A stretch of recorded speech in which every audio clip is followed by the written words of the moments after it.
Assalamualaikum warahmatullahi wabarakatuh. Nama saya Tutur Wijaksono dengan NIM 2019-520. Saya akan mempresentasikan penelitian dengan judul pengaruh SWOT terhadap bisnis online.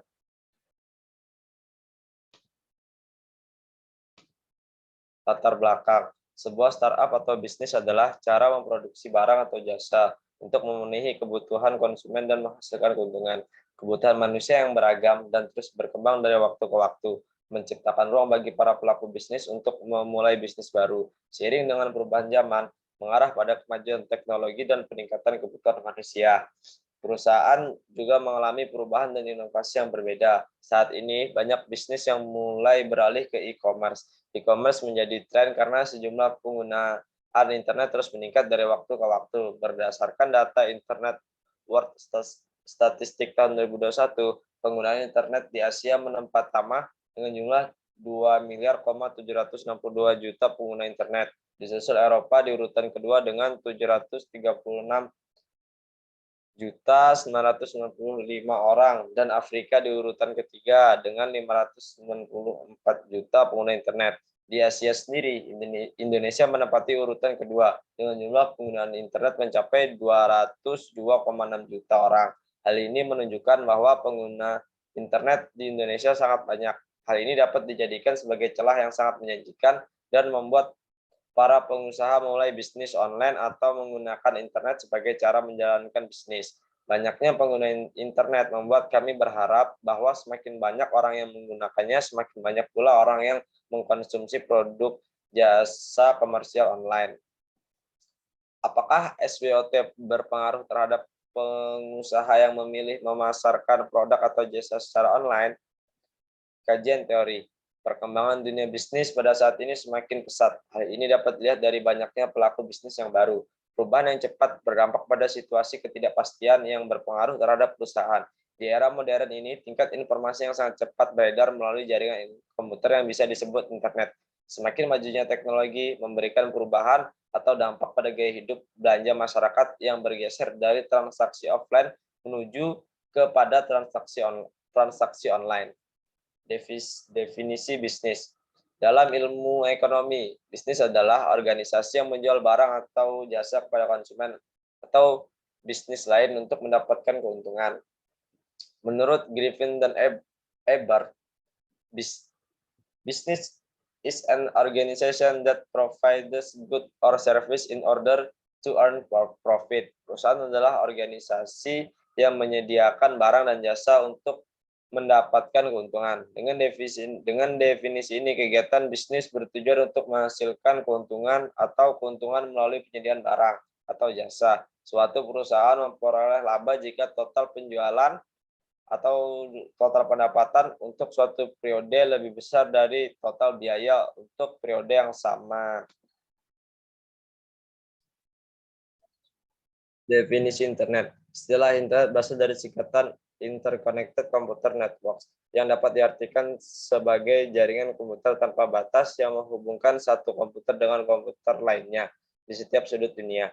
Adanya internet banyak membantu kita untuk mencari informasi dengan cepat tanpa batas waktu. Internet diciptakan untuk memudahkan orang menjelajahi dunia dan menemukan informasi dengan cepat. Istilah ini bisa disebut dengan browsing atau berselancar. Halaman situs web biasanya dibuat menggunakan bahasa pemrograman Hypertext Markup Language atau yang disebut HTML untuk menampilkan informasi. Sering berjalannya waktu juga, tampilan situs kini semakin beragam. Halaman web tidak hanya dapat menampilkan teks, tapi juga gambar, video, dan bahkan juga bisa melakukan video call.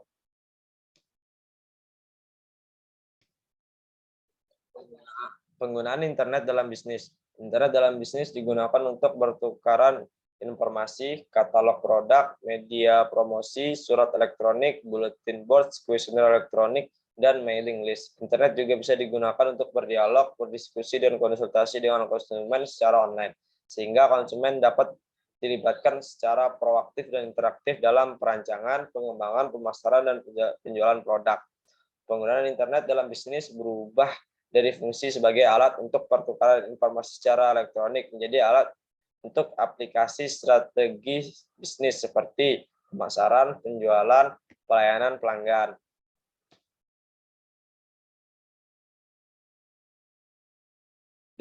Definisi bisnis online.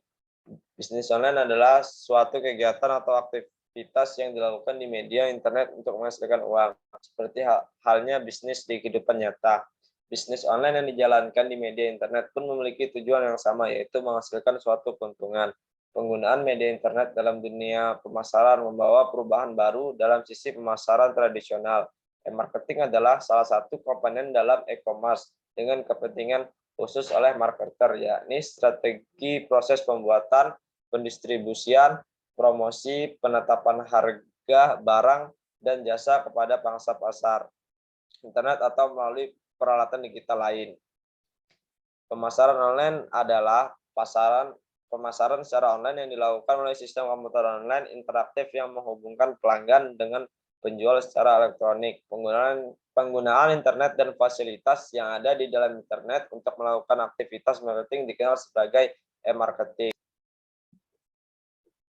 Adapun keuntungan bagi konsumen dan marketers. Menurut Kotler dan Armstrong, pemasaran online memberikan manfaat konsumen maupun marketer. Keuntungan online marketing untuk konsumen yaitu sebagai berikut, yaitu ada convenient.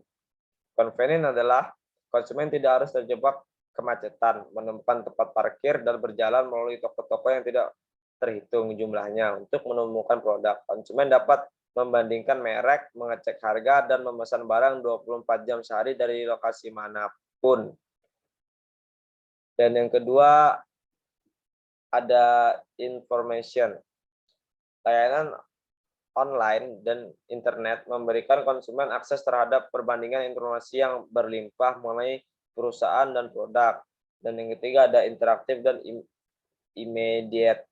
Konsumen dapat berinteraksi dengan situs penjual untuk menemukan informasi yang tepat mengenai produk atau layanan yang mereka inginkan, lalu memesan dan mendownloadnya secara langsung.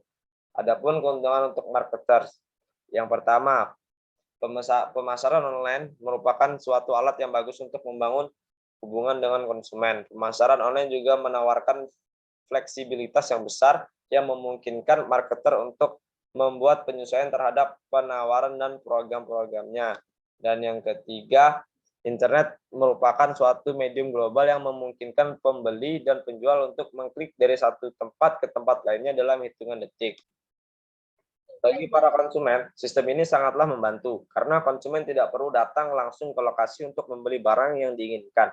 Mengingat kondisi lalu lintas kota yang cukup ramai yang menyebabkan terlalu banyak waktu yang kita buang di jalan untuk sampai ke lokasi, maka dengan sistem online ini konsumen bisa mendapatkan barang yang diinginkan cukup dari tempat duduknya saja. Selanjutnya ada jenis-jenis bisnis online. Terdapat beberapa jenis-jenis bisnis online. Yang pertama ada affiliate marketing, afiliasi atau reseller, yaitu affiliate marketing merupakan kegiatan menjual produk orang lain melalui internet dan afiliator pelaku affiliate akan mendapatkan komisi untuk setiap penjualan yang terjadi. Misalnya komisi biasanya tergantung pada owner. Affiliate kalau bisa disebut juga dengan maklar. Dan yang kedua ada PPC publisher. PPC atau pay per click adalah program yang sangat unik karena sebagai publisher akan dibayar jika ada seseorang yang mengklik iklan yang ada di website ataupun blog publisher tersebut. Contoh PPC global yaitu Google AdSense, AdBright, AdEngines, AdStar, AdTool, Bitvertiser, Etologi, Exoclick, Containera, Miva, Oxado, dan lain sebagainya. PPC global yang paling direkomendasi yaitu Google AdSense. Komisi setiap klik dari Google AdSense sangat bervariasi tergantung banyak faktor. Sedangkan untuk PPC lokal sampai saat ini yang direkomendasikan yaitu Klik Saya dan Kumpul Blogger. Dan yang ketiga ada Paid to Review atau PTR. Paid to Review atau PTR merupakan salah satu sumber untuk menambang dolar lewat internet melalui ngeblog. Tukang review akan dibayar untuk menulis mengenai produk, jasa, maupun website pemasangan iklan. Sebagai penghubung antara tukang review dengan perusahaan yang ingin direview, diperlukanlah broker PTR. Misalnya, sponsoredreview.com, smorty.com, byblogreview.com, linkword.com, blogvertise.com, dan lainnya sebagainya. Untuk PTR lokal seperti reviewmu.com dan @reviewcam.com. Dan yang keempat, ada membuat produk sendiri atau creating own product. Dengan memiliki produk buatan sendiri, maka keuntungan yang diperoleh bisa relatif lebih tinggi karena harganya bisa ditentukan sendiri tanpa profit sharing dengan pihak ketiga. Produk yang dipasarkan oleh internet marketer biasanya dengan produk-produk digital seperti e-book, video training, software. Dengan membuat produk digital, maka biaya distribusi bisa jauh lebih ditekan karena produk yang downloadable atau bisa di-download. Dan kelima, ada membership system. Membership system atau sistem keanggotaan berbayar sudah banyak sekali saat ini. Biaya keanggotaan tergantung oleh owner membership system tersebut. Fungsinya juga bermacam-macam seperti fungsi pendidikan online, belajar via online, sekolah via online, ataupun iklan yang berbayar lainnya. Keuntungan yang diperoleh bisa dari iuran iklan, iuran bulanan para membernya, atau dari biaya pemasangan iklan di situs yang bersangkutan. Yang keenam, ada domain parking. Domain parking merupakan kegiatan memarking sebuah domain kosong. Domain kosong itu bisa diisi dengan iklan, terutama iklan PPC. Dan pemilik domain akan mendapatkan penghasilan dari iklan tersebut. Tujuan jangka panjang dari domain parking yaitu menjual kembali domain tersebut dengan harga yang relatif lebih tinggi. Contoh salah satu layanan domain parking yaitu parket.com.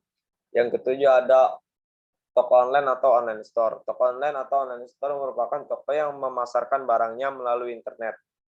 Jika kita memiliki sebuah toko komputer, toko baju, ataupun toko apapun yang memiliki produk fisik, maka kita bisa membuat toko online untuk menjualnya secara online. Tampilan website untuk toko online biasanya hanya berupa katalog dari produk-produk yang dipasarkan. Untuk pembayaran bisa dilakukan secara COD atau cash on delivery, atau memakai media transfer jika calon pembeli dan pemilik toko online berlainan kota. Yang ke-8, ada menawarkan layanan atau servis via online. Terdapat banyak sekali orang yang menjual jasanya melalui media internet. Contoh yaitu jasa content writing, jasa pembuatan situs web, jasa penerjemah bahasa, jasa install script atau software, jasa pemasangan iklan baris, dan lain sebagainya. Salah satu jenis layanan online yang gratis yaitu iklangratis.info. Yang ke-9, ada online trading. Online trading juga merupakan salah satu bagian dari bisnis online karena menggunakan media internet dalam hal bertransaksi. Semua proses mulai dari pendaftaran, deposito, transfer, penarikan deposito atau yang disebut withdrawal juga dilakukan dengan cara online. Oleh karena itu, online trading juga masuk salah satu bisnis online. Bagi kita yang belum mahir dalam bertrading, misal bertrading forex, kita bisa menggunakan sistem trading secara otomatis yang bisa dikenal sebagai expert advisor atau robot forex. Bertrading dalam skala besar sangat direkomendasikan kepada yang sudah berpengalaman dan memiliki modal cukup. Karena trading memiliki risiko yang besar, akan tetapi keuntungan yang diperoleh juga besar meskipun banyak yang melakukan buy and sell. Yang ke-10, ada service, domain, dan hosting. Saat ini banyak sekali service, domain, dan hosting, baik itu di Indonesia ataupun internasional.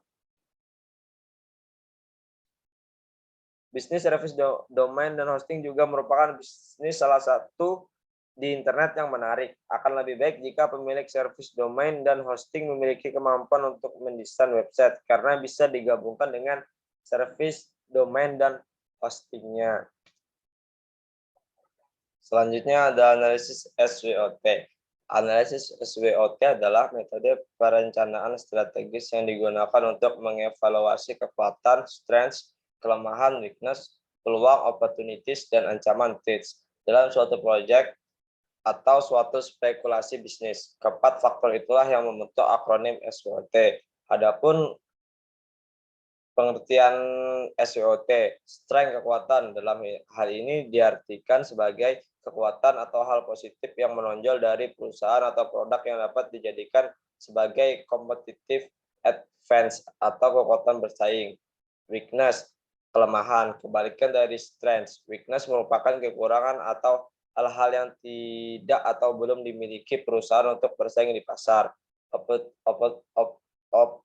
Opportunity, peluang, dianggap sebagai bagian dari lingkungan eksternal perusahaan yang dapat menjadi potensi untuk meningkatkan profit, market share, atau pertumbuhan. Threats, tantangan, adalah kebalikan dari opportunity, yang merupakan halangan atau ancaman bagi perusahaan dalam memperluas pasar atau mendapatkan profit. Tujuan analisis SWOT.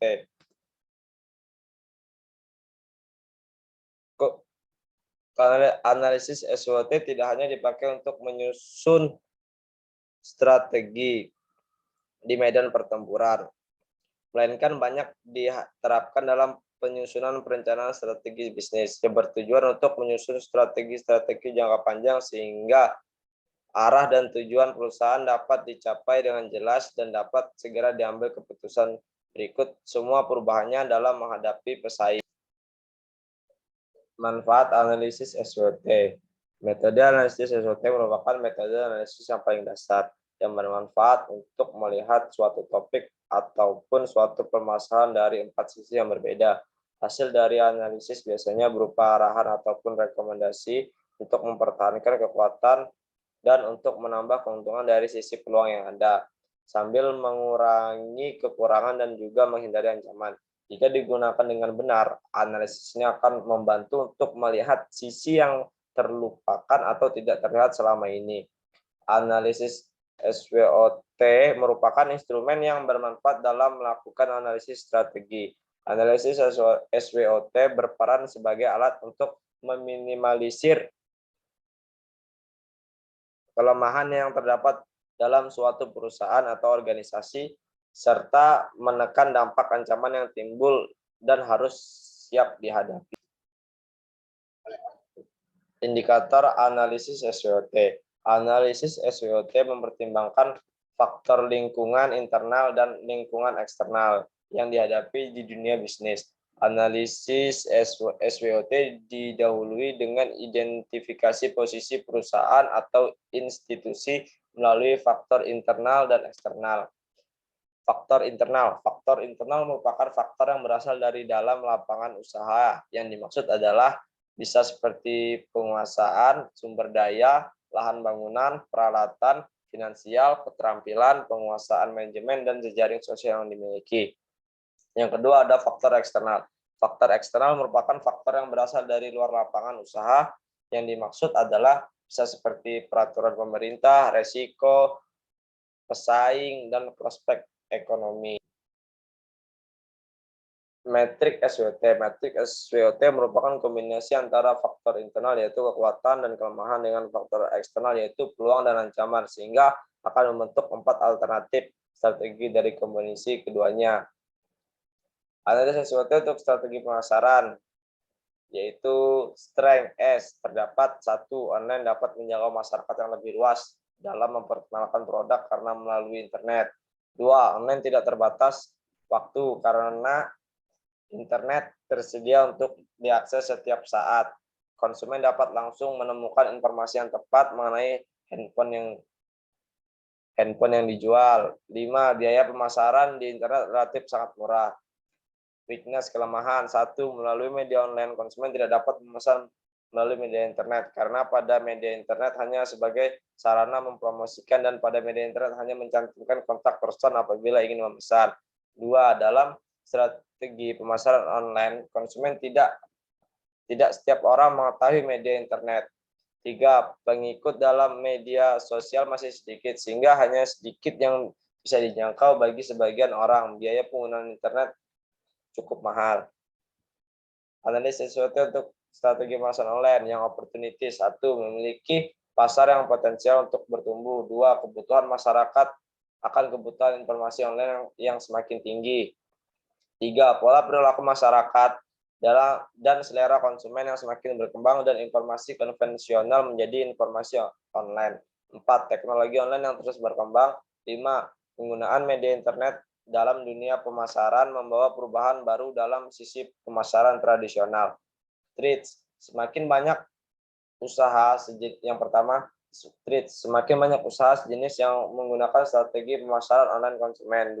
Aplikasi online kemungkinan dapat dihack oleh hacker konsumen. 3. Strategis pemasaran harus selalu up to date dalam memberikan informasi kepada konsumen. Selanjutnya, hipotesis penelitian. Yang pertama, terdapat pengaruh SEOT terhadap pelaku usaha yang menggunakan pemasaran produk atau jasa bisnis online, dan tidak terdapat pengaruh SEOT terhadap pelaku usaha yang menggunakan pemasaran produk atau jasa bisnis online. Selanjutnya ada populasi dan sampel. Penentuan populasi dalam penelitian ini yaitu para pelaku usaha bisnis online. Sedangkan sampel yang akan diteliti dalam penelitian ini yaitu pelaku usaha bisnis online yang menggunakan sistem SWOT dalam manajemen pemasarannya. Penelitian ini akan memberikan pertanyaan kepada pelaku usaha yang menerapkan sistem SWOT. Sumber data, data primer. Data penelitian primer yang dimaksud dalam penelitian ini yaitu data yang didapatkan dari hasil wawancara narasumber, yaitu pihak perusahaan untuk mengetahui kekuatan, peluang, dan kelemahan, serta melakukan observasi lapangan. Kedua, data sekunder. Data sekunder adalah sumber data penelitian yang diperoleh secara tidak langsung melalui media perantara. Adapun data sekunder dalam penelitian ini diperoleh dari dokumen-dokumen yang ada di perusahaan yang berkaitan dengan masalah seperti profil perusahaan, struktur organisasi, visi dan misi perusahaan. Alat analisis. Untuk mendapatkan hasil strategi pengembangan usaha, maka tahap pertama yang perlu dilakukan yaitu meringkas informasi input dasar yang diperlukan untuk merumuskan strategi. Tahap kedua adalah tahap pencocokan, yaitu menghasilkan strategi alternatif dengan memadukan faktor-faktor internal dan eksternal. Tahap ketiga yaitu tahap keputusan yang akan menentukan strategi alternatif mana yang paling sesuai untuk digunakan. Di sini terdapat dua tabel. Yang pertama tabel 1 matriks SWOT, dan yang kedua tabel 2 matriks faktor strategi internal. Di sini menjelaskan tahapan-tahapan dalam membuat matrik tersebut. Yang pertama, menentukan faktor yang dijadikan kekuatan dan kelemahan pada kolom pertama. Yang kedua, menentukan bobot faktor dengan skala mulai dari 0,0 tidak penting sampai 1,0 paling penting. Ketiga, menghitung rating dalam kolom 3 untuk masing-masing faktor dengan memberikan skala mulai dari 4 outstanding dengan sampai 1 poor berdasarkan faktor pengaruh tersebut terhadap kondisi perusahaan. Keempat, kemudian kalikan bobot pada kolom 2 dengan rating pada kolom 3 untuk memperoleh skor pada kolom 4. Kelima, jumlahkan semua skor untuk mendapatkan skor total bagi perusahaan yang dinilai. Nilai rata-rata adalah 2,5. Apabila didapatkan nilai di bawah 2,5, menandakan bahwa secara internal adalah lemah, sedangkan nilai yang berada di atas 2,5 menunjukkan posisi internal perusahaan kuat. Terakhir, setelah mengidentifikasi faktor internal perusahaan, masukkan faktor eksternal ke dalam metrik IVAS. Di sini ada tabel 3.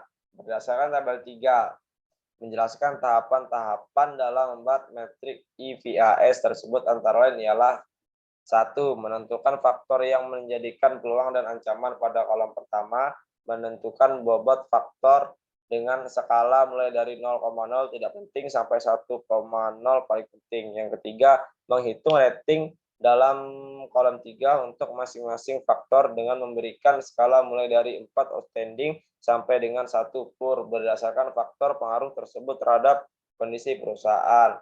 Yang keempat, kemudian kalikan bobot pada kolom 2 dengan rating pada kolom 3 untuk memperoleh skor pada kolom 4. 5. Jumlahkan semua skor untuk mendapatkan skor total bagi perusahaan yang dinilai. Nilai rata-rata adalah 2,5. Apabila didapatkan nilai di bawah 2,5, menandakan bahwa secara eksternal perusahaan adalah lemah. Sedangkan nilai yang berada di atas 2,5 menunjukkan posisi internal perusahaan.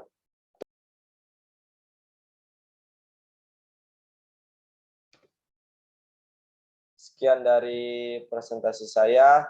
Terima kasih. Assalamualaikum warahmatullahi wabarakatuh.